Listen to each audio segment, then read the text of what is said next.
Hello, and welcome to this week's edition of the Serra High School Football Podcast. I'm joined here again with Patrick Walsh, nice and clean cut this week.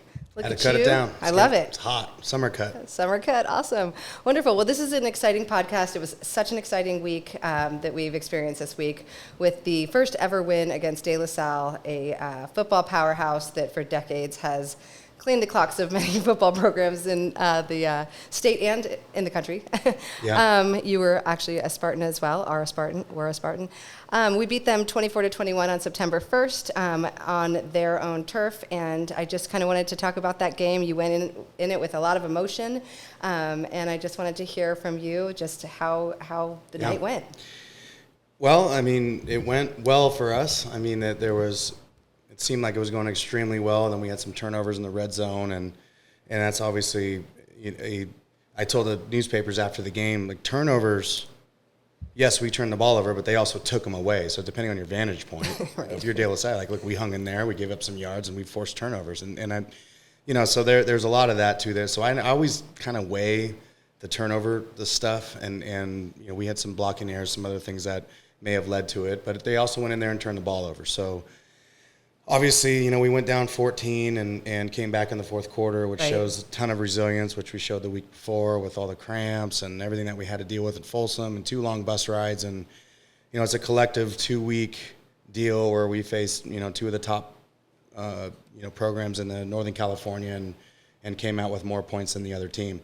Now, we have to balance that with the fact that it very well could have went the other way. Sure. I think It was looking like that in the third quarter. It yes. really was. Yeah, so we're sitting here at 2-0, and it very well could be 0-2. So measuring that is something that we're going to have to keep humble about and keep focus on the fact that, hey, a couple bounces, the ball goes the other way. It's very quickly 0-2, and everyone's feeling miserable right now. So, and that's when you play great games like that, sometimes it does come down to a couple of those bounces, and trust me, we've been on the other side of those. Absolutely. Many times. And I just wanted, you do traditionally a third quarter talk right before the fourth quarter. What did you say to your boys at that point? Because we were down, and it was, I think even Rosie had texted me, it's pretty dark on this sideline. Yeah. So, tell me about what how you think you hyped them up, or what they found within them to come back. Yeah, and I think there's been games where we've been down 21-7, where it feels like we're down 100-7. I'll bet. And this was a game where we were down 21-7, and it almost felt like criminal that we were down 21-7. We've played well enough and so well where it felt like it should have been 21-7 our way, at least the way it felt. Now, reality says it wasn't, but just told the team, believe in what's going on. We got the win behind us now. It's the fourth quarter. Anything can happen, and just one moment at a time. Like, don't get ahead of yourself. Don't think about the past. Don't think about the future, but think about each play and do the best you can in those plays. And I think what was great about that, not the speech, but how we executed from that point Sure. was, we had 0 turnovers, we had 0 penalties. I mean, we played really, really clean and efficient Padre football. We had 2 balls on the ground. They jumped on one ball on the ground. Marley made an interception, obviously, at the end. Right. So the way we executed and held our poise and competitive integrity in the fourth quarter was what I'm most proud of in that entire game. And that, as a football coach, you got to play 48 minutes. I even told them at halftime, guys, if you want to win this game, if you want to beat this team, right. you are going to have to play 48 minutes to get it done. And it turned out to be 48 minutes because that's the way it's been. Their losses, it's incredible. St. Francis was the last play, basically.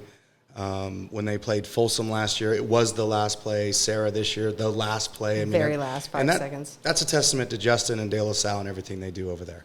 I mean, you literally have to kill them to beat them, and I gave that example. That's what you said last week, right? I did with my son. Like, That's right. and it kind of was like you literally have to go all the way to do it. It's not, and it was never meant to be. Sarah won 35-7. Like, Right. They're not that type of program, and nor are we at this point. So. Right. And in terms of how I felt, though, I think it's important to understand, like, the overwhelming, we obviously were on TV, and we're getting texts from all over the country, and the overwhelming theme of the text message I was getting was, you should, I know you've wanted this your whole career. I'm so excited for you. You beat your alma mater. Monkey off the back. Get the I got monkey that a off the couple back. times, Like, yeah. and it's like, I didn't feel that way. That wasn't, and I didn't feel that way for 2 reasons. Number one, beating De La Salle was never like etched in my on my dream diary. List, if I had one, like I got to beat De La Salle to be whole. Right, exactly. Maybe early on though, to be honest with you, I would say that was a part of it when I was building. And then it just it faded away because of WCL and the CCS, and there's another world over here on this side of the bay. Sure. And I brought that world with me from the East Bay, and that was not healthy. Hence all the discussions that we've had about it. And getting away allowed us, and getting the distance from it allowed me to create space and an opportunity for all of us to grow within that. And I don't know if that makes sense, but it just really was, and I appreciate it. Sure, and I loved all the text messages, and it was nice, but it just wasn't. I think maybe it's also week 2, and I know, as a fan, you can maybe celebrate, but I'm not a fan. I'm a coach. I'm the head coach, and I'm worried about everything else that comes with being 2-0, beating De La Salle, ego, one of them, and all that stuff. But the other thing that I found interesting was, and I told the team this, was I got this painting in Mexico. When you were just there in Cabo? Yeah, and it was just there. And I don't know if the people can see it. Your road trip was Rosie, not just Cabo, right? And I walked by it, and it really caught my attention.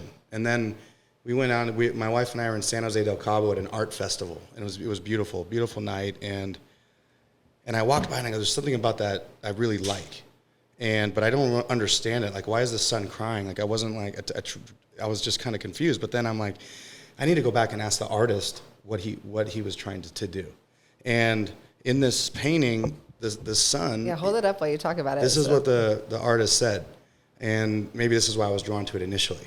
The son is crying because the son's in love with the moon.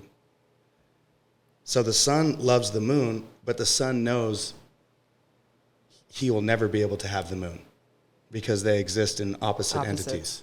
So it's an opposite deal, right? Very cool. So how does this relate to the De La Salle game, right?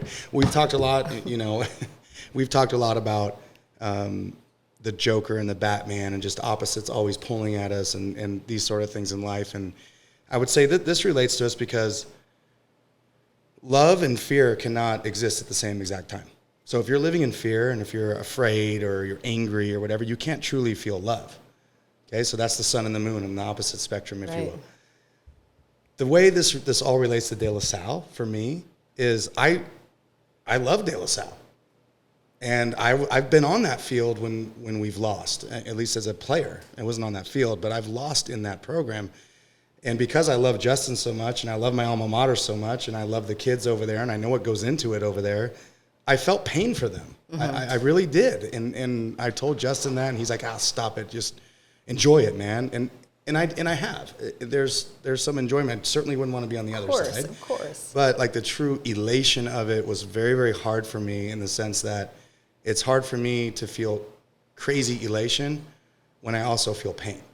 Right. Because I'm so connected to that program on so many levels, and just the kids and knowing what they're going through and knowing what they're going through this week and all that stuff. Like I knew it was like, so that's why it's been hard for me to schedule that game, but during that week, I got to a point where because of the distance and because of some other things going on, it was like, we're ready for this. We can do this. Like I can live with beating De La Salle. Or losing. I mean, it was anyone's game, right? It was more of getting comfortable with winning it because we had lost it. Yeah, exactly. That's true. So, 10 times. It's like that love and just that Sure. kind of bond with the program, like just getting the separation, getting to a point where it's we can win and we can do it gracefully and it's available to us. I got to that point on Friday, and it was just in the morning, and I got to a point where I'm like, it's time. It's time to compete. That's great. And you just kind of flip a switch and all in, everything it takes, 48 minutes, which we knew it was going to take. And, that's kind of how I feel about it.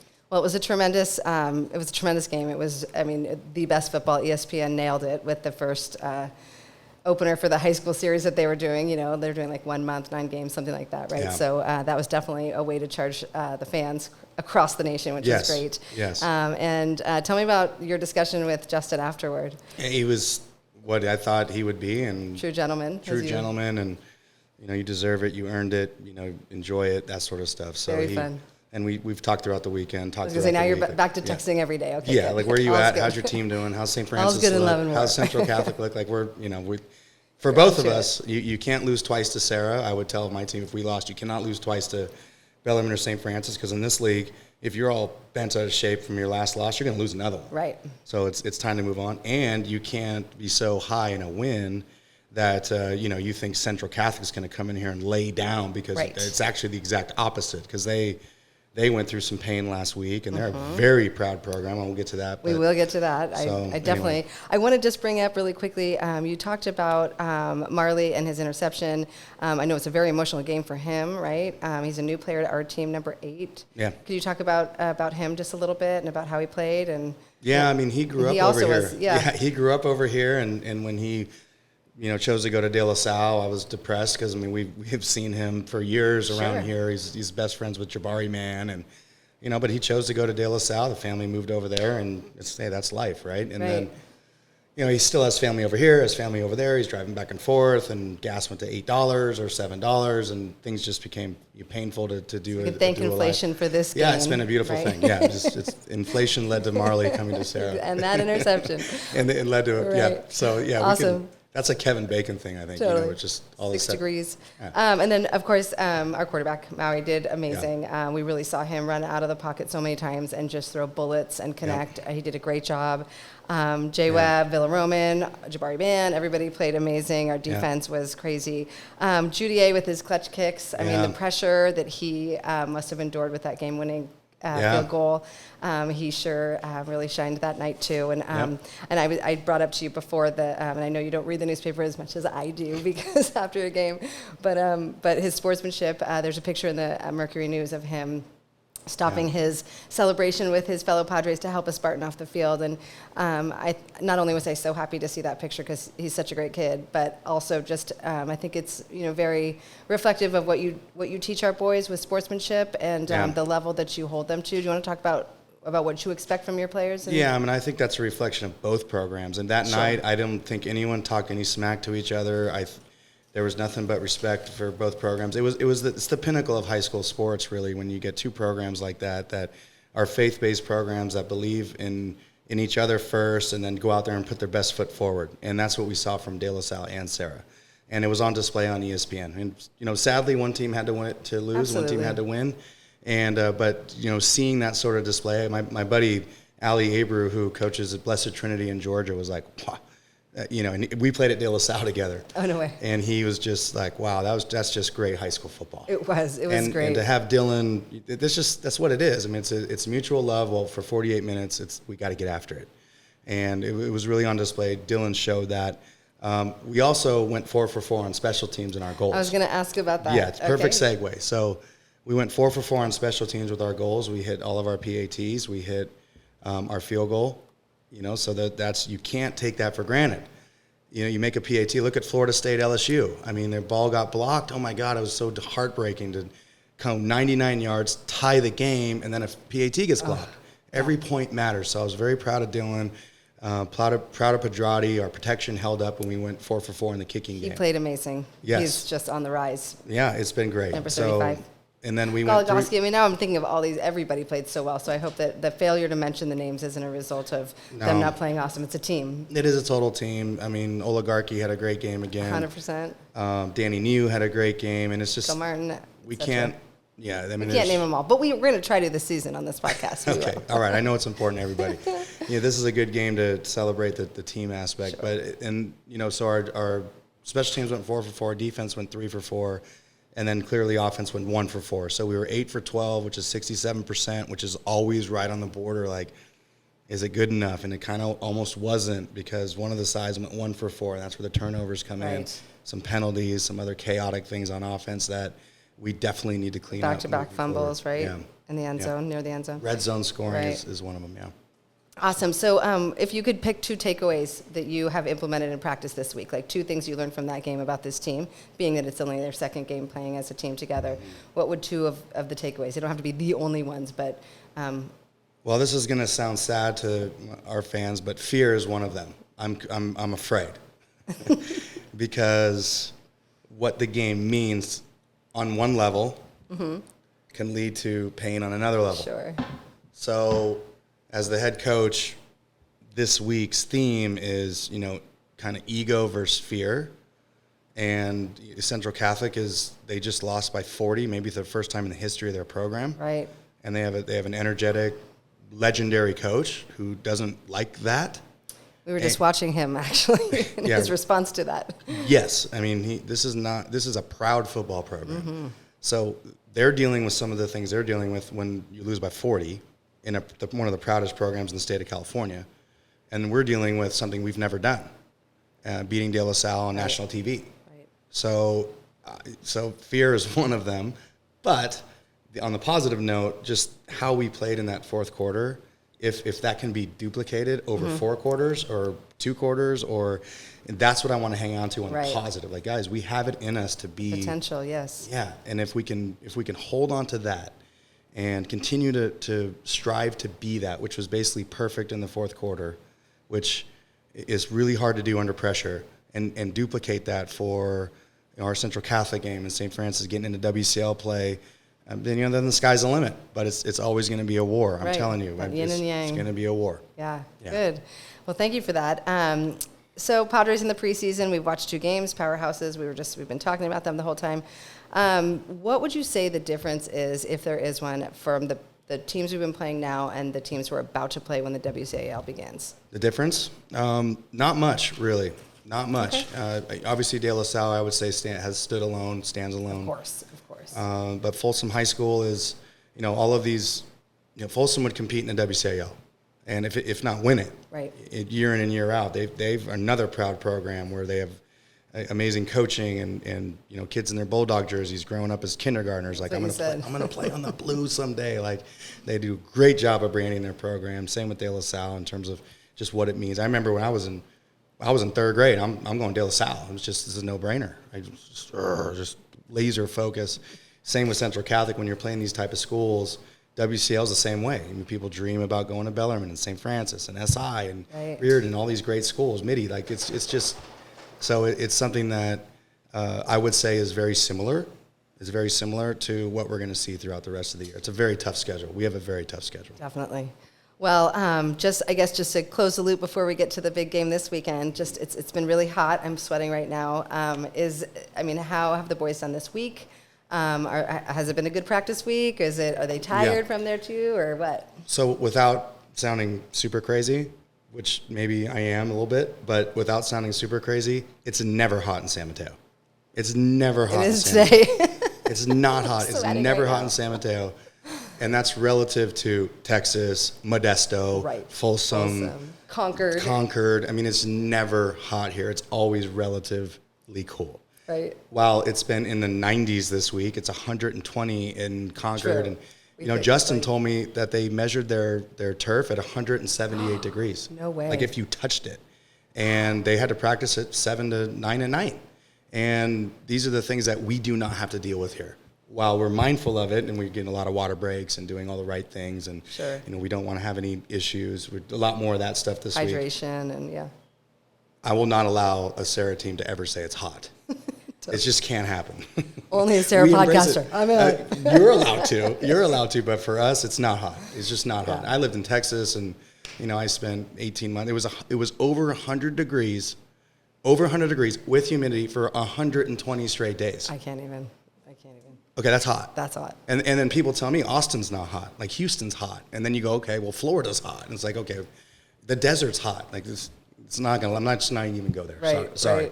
But it's been a good week? But it's not been a good week. No, it's not been a good week, yeah. It's not because of the heat, though. It's not because of the heat, but it's just, again, I'm concerned because of, when you beat the number 2 team in Northern California and then beat the number 1 team in Northern California, we were 3, and now we're 1. Right. And it's just hard to continue to stay focused in the present, right? So right now it's easy to get trapped in the past. Think about all the great things we've done in the first 2 weeks of the season. So when people live in the past, they're destined for failure. I'm trying to get us out of the past, trying to get us in the moment, doing everything we can to focus on our attention on this week. It's the only thing that matters. Ego and reality, I talked about the first podcast. Absolutely. Reality doesn't really care what happened last week. Right. It only matters what's happening right now, because this is real. What you and I are doing is real. It's the only thing that matters. Okay? What happens in the future? I don't know. I don't know what's going to happen in practice today. But what I do know is this is real right now. And if I can get us to think that way throughout the rest of the week, hopefully we can turn it for the better. That's great. It's been a tough week. I'm not going to lie. I'm sure. I mean, it's we're heading now into our first home game opener for non-league, of course, against the banged up Central Catholic Raiders. They're 1-2, coming off a huge loss to St. Mary's in Stockton. Yeah. And did you watch that game? I did. You did, yeah. and it was. They watched them play St. Francis. They rushed for 400 yards. They barely lost the game. By all accounts, in a tight game like that, they could have won. Mm-hmm. Then the St. Mary's game, they lost. I mean, we have a tough schedule, but this team has the toughest schedule ever made in the history of California. Wow. In my opinion. Wow. Ever. Because after they play us, they play St. John Bosco, which is the number one team in the nation. And they're traveling there. I think they're going there, yes. Yeah. So, I mean, Roger is one tough dude, man. Coach Canepa is one tough dude. And most teams are a reflection of their coaches. This is one tough program. Right. And where you look at them on film over time, what happened last week was a total aberration in the history of that program. And we better not be like schedule picking or scoreboard watching or any of that stuff. We watched a lot of 2021 film and looking at these guys are very, very talented, very tough, very well coached. They have two-way players that are twice the size of some of our guys that never come off the field. Wow. I mean, this is a tough group of people. And they're hungry. They're definitely coming off of that loss. They've got some, preparation for John Bosco too, right? I know, and I think of our pit moments. This is a pit moment for them, like when you're just thrust into the pit. How are you going to come out? Are you going to lay down there and die, or are you going to come out like the Batman in the pit? And we're expecting their very best this weekend. I would be shocked if I saw anything but what I'm used to seeing from Central Catholic High School. Right. Well, good. That's going to be a good game. Yeah. Anything special that you're doing to avoid a letdown? I mean, aside from just focus and being in the now? I wouldn't say, no. I mean, I wouldn't say that. Maybe I'm yelling a little bit more and voice is a little bit scratchy. But for me, it can be a reward either way. I mean, remember, the preseason is all about learning. It's all about learning lessons. And sometimes the best lessons are learned the hard way. And I don't root for those sort of things, but I know what's coming on Saturday. I have the wisdom and the knowledge. I don't have to play, and I'm not a kid, and I've been coaching for a long time. I know what's coming Saturday. Coach Peralta knows what's coming Saturday. Coach Mons knows. We all know what's coming Saturday. Hopefully the kids know what's coming Saturday, but we won't know until that ball's kicked off. And, if the benefit of the doubt should go to us right now, but I've been there before, and kids are kids, and we're banged up too. Right. I mean, we've played 2 48-minute games in exhausting heat. And on the road and bus rides and doing crazy stuff. And, people said, hey, who are we going to talk to about the schedule? Of course, it's me, and we talked about it before. But it's real. I mean, it's very, very difficult. And it's a great challenge. It's not something we're backing down from. It's not something the coaches are backing down from. So, hopefully we give a great competitive effort on Saturday and hope for the best on the scoreboard. That's where I'm at. That's awesome. And I feel like in previous podcasts, we've really taken the time to talk about the coaches. So I'd like to do that at some point because you have such an incredible staff of just dedicated football lovers that really know the game. They just bring so much intelligence to the game. So, all right, well, 1:30 at Serra for our kickoff against Central Catholic. This will also be our kickoff for our first Padre game day barbecue. So if you want a tri-tip sandwich, come on down. Go. And I wanted to shout out Poly Day will be on October 22nd against Archbishop Mitty. And that's always a fun time for our community members to come on in, see some good football, and celebrate our Polynesian community. Cool. And then lastly, for any little potential Padres listening, just a reminder that admission season has started. So our applications portal is open, and it's a good time to be a Padre. Come on in. All right, well, thank you, Coach Walsh. I will say this tri-tip thing is exciting because we haven't done it before. And the 2 tri-tips that, from scouting and everything, number 1 right now is Hollister High School down in San Benito. Unbelievable tri-tip sandwiches, unbelievable. We should play them in the preseason next year. We should. Just for tri-tip. Yeah, we'll give a call down there. That'd be great, just for the tri-tip. And then Valley Christian has I've had that before, yes. They have a mean tri-tip, and the smoke's coming up in the corner, so... Let's see. I mean, we got to compete in everything. I mean, maybe our tri-tip. I've been there dusting off the old barbecue. I've been seeing it this week. Got to get it going, man. Anyway, awesome. Thank you. Well, Coach Walsh, thanks for your time. Go Padres.